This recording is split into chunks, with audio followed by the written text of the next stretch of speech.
हम लोग का पहला प्रश्न है, एक दुकानदार किसी वस्तु को उसके अंकित मूल्य पर 30% और 80% की दो क्रमिक छूट देकर 960 रुपया 40 पैसा में बेच देता है।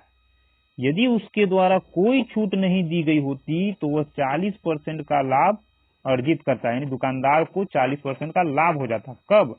कोई छूट नहीं देता तब। तो वस्तु का क्रय मूल्य कितना है ज्ञात कीजिए, यानी दुकानदार सामान को कितने में खरीद कर लाया था, ये हम लोग को ज्ञात करना है। तो सबसे पहले यहाँ हम लोग देखेंगे कि इतना में जो सामान बिका कैसे बिका, अंकित मूल्य पर दो लगातार छूट देने के बाद। तो वही हम लोग सबसे पहले इसको ग्राफ से समझेंगे।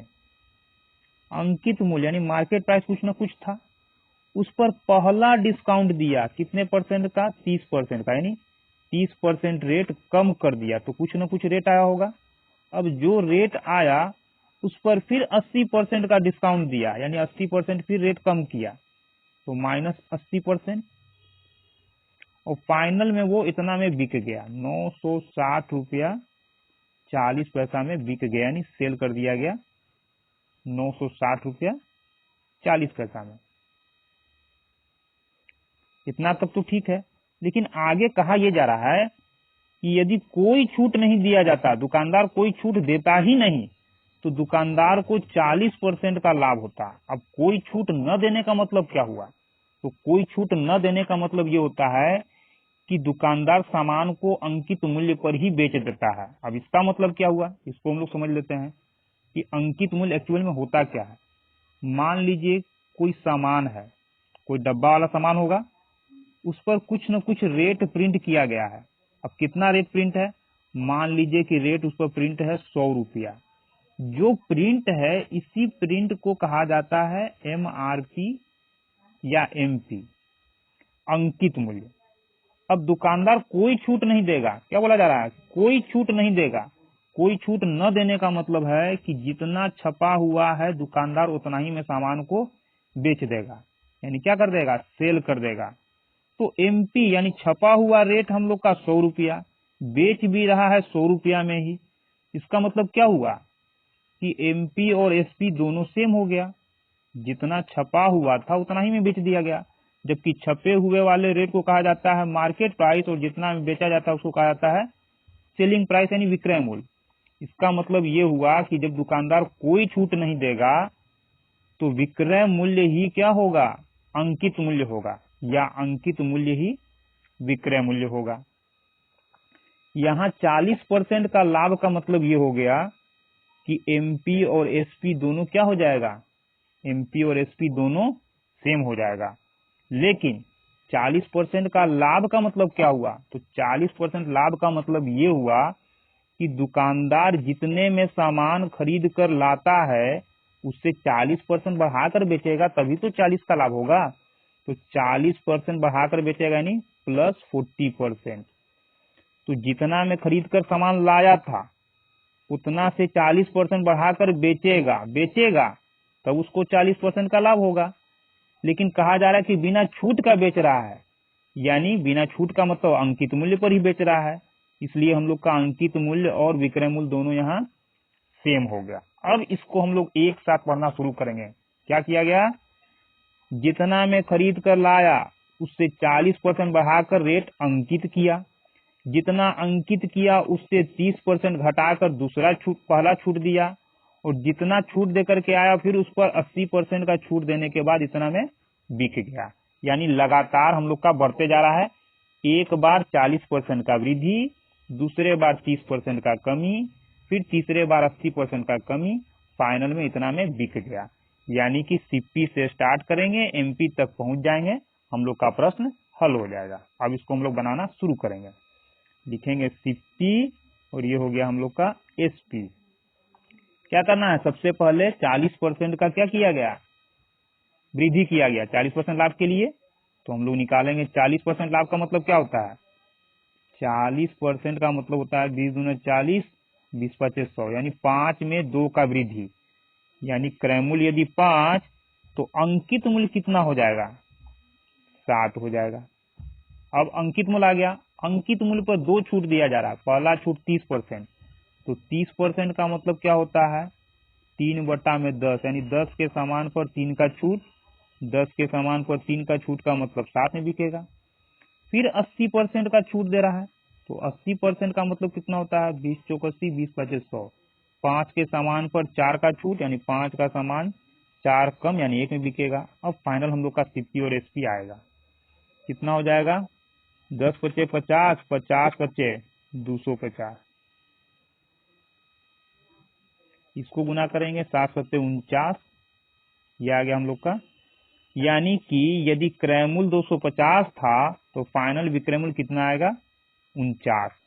अब इसको हम लोग और आसान करने के लिए क्या करेंगे, कैलकुलेशन आसान हो जाए हम लोग का, तो यहाँ 2 से गुना कर लेंगे और यहाँ 2 से। फायदा क्या हो जाएगा, ये हो जाएगा हम लोग का 500 और ये हो जाएगा हम लोग का 9 दूना 18, 4 दूना 8, 1 9। ये हो गया हम लोग का विक्रय मूल्य। जबकि यहाँ कह रहा है कि विक्रय मूल्य कितना है, सामान को इतना में बेचा गया, यानी कि 98 अनुपात का मान कितना है, 9604। काट लेंगे 14 सते 98, 14 से काटेंगे 14 छक 84, 120, 14 8 112, 14 छक 84, फिर 7 एकम 7, 7 9 63, 7 8 56, एक अनुपात का मान आ गया 9.8। हम लोग को निकालना किसका मान, 500 अनुपात का मान, क्योंकि निकालना है सीपी और सीपी का अनुपात है मान 500, यानी 500 का जो मान आएगा वही हम लोग का आंसर होगा। तो एक अनुपात के मान से इसमें गुना कर देंगे, 9.8 से गुना करेंगे तो आ जाएगा हम लोग का कितना, 00 और 8 पचे 40, 9 पचे 45, 4 49। एक अंक के बाद दशमलव है तो यहाँ एक अंक के बाद दशमलव बैठाएंगे, ये 0 खत्म हो जाएगा तो हो जाएगा 4900, यानी क्रय मूल्य कितना था, ऑप्शन नंबर 2 4900। अब इसके बाद हम लोग का प्रश्न जो है इसी तरह का है, उसमें हम लोग को ज्यादा टाइम नहीं लगेगा, उसको सीधा हम लोग बनाएंगे। क्या हो जाएगा हम लोग का, कहा जा रहा है एक दुकानदार किसी वस्तु को उसके अंकित मूल्य पर इतना और इतना का 2 क्रमिक छूट देकर इतना में बेच देता है। यदि कोई छूट नहीं दिया गया होता तो 25% का लाभ होता है। वस्तु का क्रय मूल्य ज्ञात कीजिए। सीधा लिखेंगे सीपी और एसपी, यानी सबसे पहले क्रय मूल्य से अंकित मूल्य पर, क्योंकि अंकित को छूट दिया जा रहा है तो हम लोग को निकालना है क्रय मूल्य से अंकित मूल्य। जब कोई छूट नहीं दिया जाता है तो हम लोग का विक्रय मूल्य ही अंकित मूल्य होता है। तो 25% लाभ का मतलब क्या हो जाएगा, 25% का मतलब 1/4, यानी क्रय मूल्य इतना तो विक्रय मूल्य कितना हो जाएगा, एक ज्यादा क्रय मूल्य 4, तो कोई छूट नहीं देगा, कोई छूट नहीं देगा तो कितना बिकेगा, 4 का सामान हम लोग का 5 में बिकेगा। और कोई छूट न देने पर एसपी और एमपी हम लोग का सेम होता है, यानी एमपी कितना हो जाएगा, 5 हो जाएगा।